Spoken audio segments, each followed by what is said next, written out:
I am just walking around this absolutely lovely morning, enjoying the extra hour of time I have due to daylight savings time. So I'm just taking you guys along with me as I get some work done, and hopefully you can learn something or get some inspiration or just find some enjoyment out of watching me do chores.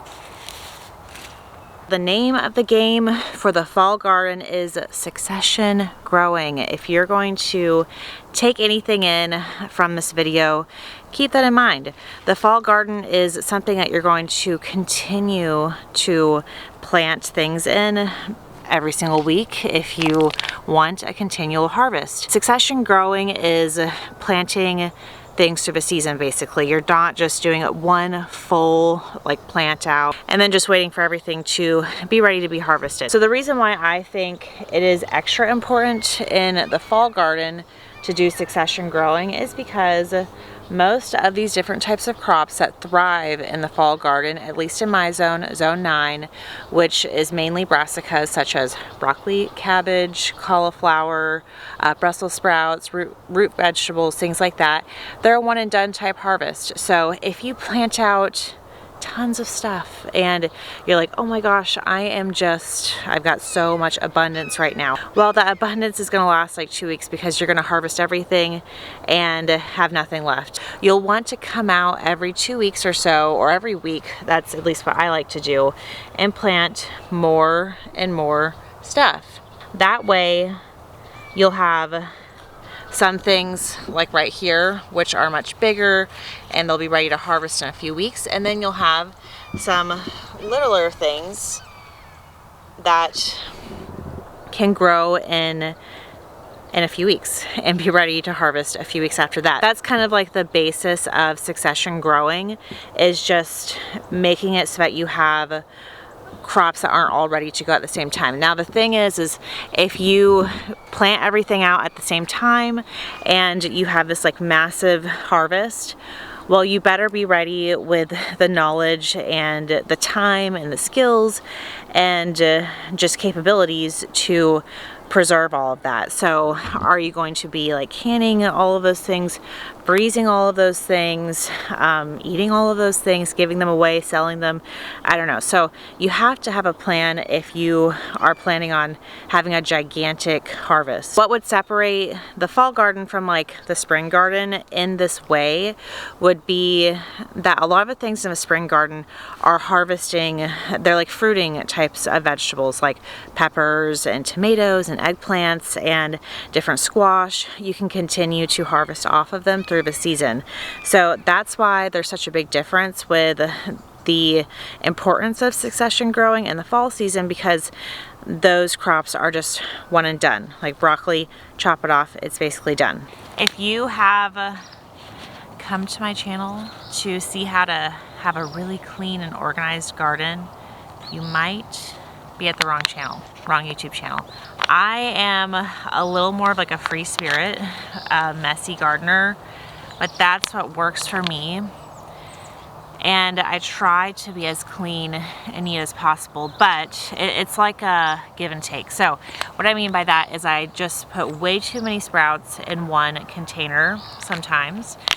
It's the easiest thing to do. I'll start out a season, like the spring season, really organized, and then by the end of the season I'll get just whatever. I don't even care anymore. I'm just gonna start throwing seeds everywhere. So I always have the best intentions to stay organized. But anyways, I put a bunch of seeds in these little containers, and now I have tons of little transplants. So it's making it really easy to do succession growing, because every week I'm just grabbing at least 10 different little sprouts. I'm just pulling them out of there very simply and planting them exactly where I see that there's still opportunities to plant stuff. So for me, that works. Sometimes planning a lot is really helpful, and sometimes it can actually be really debilitating to overthink and overplan things, especially in the garden. So I'm a little bit more of a free spirit when it comes to that. but this has definitely been working. We have a lot of different cabbages and Brussels sprouts and broccolis and cauliflowers that are all growing at different paces right now, and it's wonderful. Like, that is such good news for me, because that means that we're going to constantly have a supply over the next few months of these amazing vegetables. And I'm also going to do a few different preservation methods with it too, but that's just kind of what I wanted to explain. Don't beat yourself up trying to be super specific and having all this really expensive materials and things like that, and like garden trays and sprouts and things like that. Sometimes all you have to do is just dump literally a bunch of seeds in here. My 3-year-old did this, and just take your time. Do things at your pace. Another little sprout right here. You see, I'm like manhandling these little sprouts and transplants, and they're doing fine. So don't, worry about it that their little roots are getting a little intertwined. And the fact is, some stuff is not going to survive transplant. That's just a fact. But a lot of it will, and it's really important after you kind of take these little transplants apart from like separating their roots. When you're doing that, there is going to be some shock done to the little sprouts, the little transplants. So you'll definitely want to make sure you're watering those plants very well over the next few days so that they have some time to heal, basically. This is the fairy round cabbage. So I'm going to plant some of that in here in my square foot garden. As you can see, I'm trying to make it nice, but this is as best as I can do for the sloppy gardener I am. So I'm going to plant a fairy round in here because some of the stuff didn't work. Put this here. Do you guys see behind me? The sandhill cranes have come to say good morning. Good morning, cranes. I just love them. They're so peaceful right now. Do you ever just walk out to the garden and think like, dang, when the heck did these plants get this big? I mean, seriously, like some days in like a garden season, it'll be like, oh, these are just my plants and they're growing and stuff like that. And then one day you're like, what? Overnight, what the heck? That's amazing. These are the brassicas that I was talking about that we originally planted together. I'm pretty sure we all planted these ones together, and they're getting huge. I think it's like those little bits of cold weather that we're getting, and yeah, that's probably a big factor to it. What I'm doing right now is just planting the rest of these like lettuce sprouts. A week ago I was transplanting some of these, and now I'm transplanting even more of them. It's time to get them all out of here, otherwise they're just going to be, this is just going to be their permanent place to grow. These are the lettuce sprouts that my mom gifted me with like the seeds from Italy. So should be pretty interesting, I'm hoping. So I'm getting all of these little healthy sprouts out of here, and I'm planting them this close to the sprinkler because it gets a lot of water over here, and I'm hoping that that's gonna make the lettuce very happy.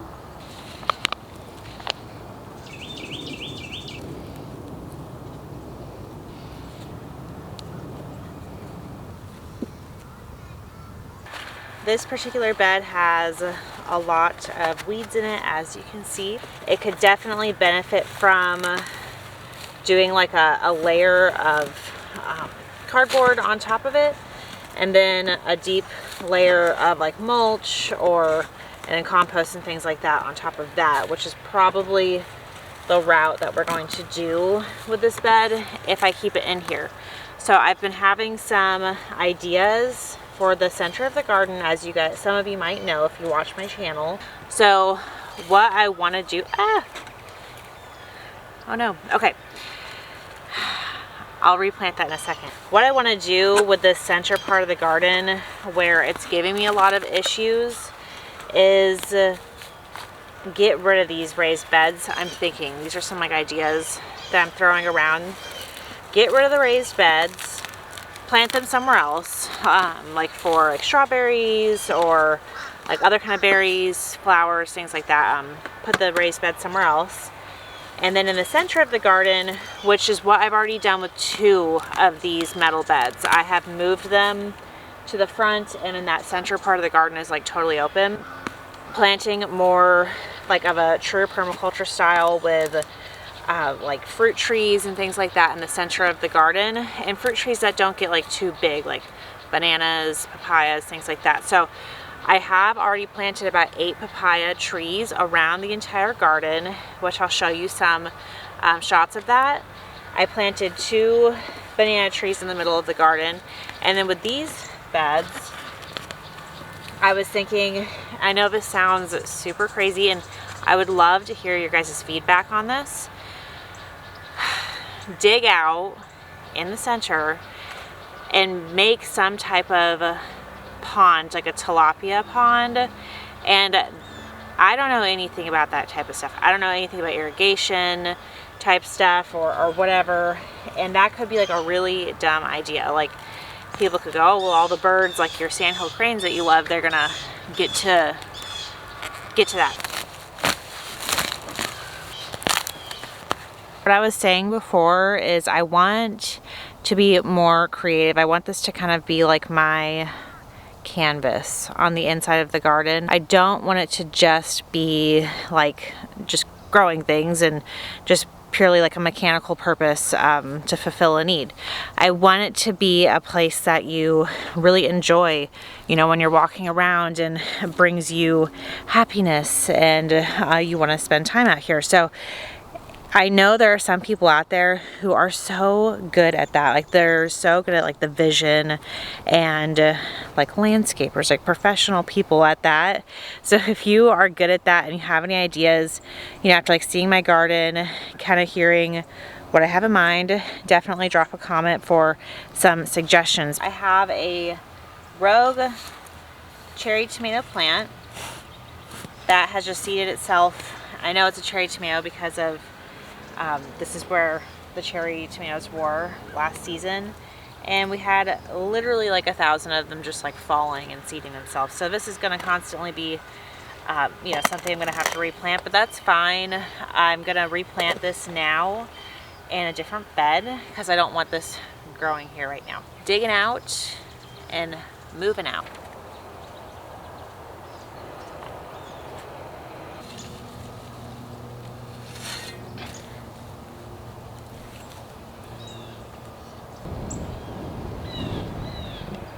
I was just about to visit my mulch pile, start mulching some stuff.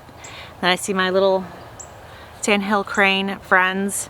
They've been following me around the whole garden this whole morning, keeping me company. When we do mulching in the garden, which I don't know if you guys saw my last video, it's just something that we really firmly believe in. It suffocates the weeds.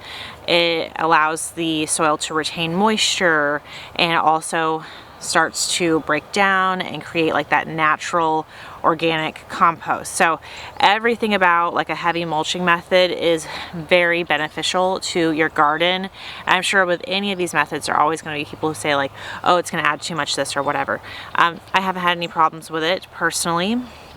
So we do a very deep mulching technique, but what I wanted to say is that what we'll do is we'll just like spend an hour or 2 a week when we get one of these heavy drops and just kind of put it around. We don't make a big day about it because we don't have the time for that. We got the 2 little kids and everything, and sometimes it might look like just I'm out here and like, where's her husband type of thing, like how come he's not helping?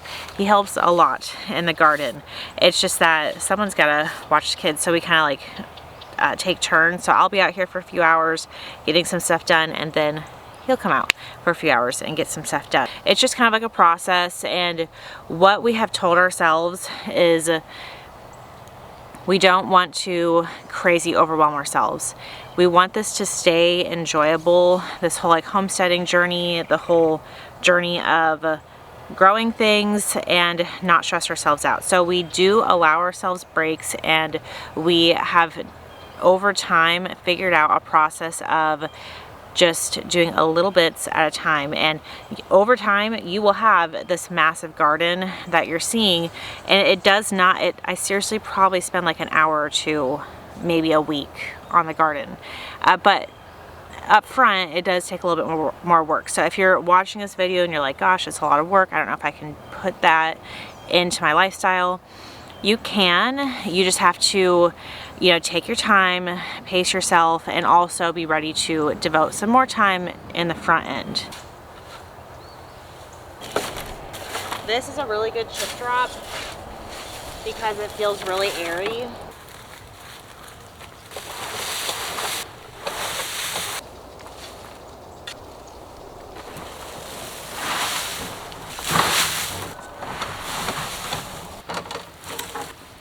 Okay, I hate to say it, but my husband was right. This pitchfork is so much easier than the shovel. This is like literally no problem at all. I always was trying to fight him on that, but yeah, much easier. Oh my gosh. Whew. Whew. Now I just spread it out. At this particular area, I've got to mulch a lot because it's where the sprinkler is. So the weeds are really happy here naturally. And that's why I planted the banana trees so close, because they like a lot of mulching and a lot of water. You just want to spread it out just enough to where it's not like a mound, like at least like 4 or 5 inches deep is what we typically do. Okay, so that is all I have time to get done today. As you can see, we got lots of mulch put down, lots of different transplants, and you know, just a whole bunch of things done today. So I do appreciate you guys hanging out with me, and until next week, bye.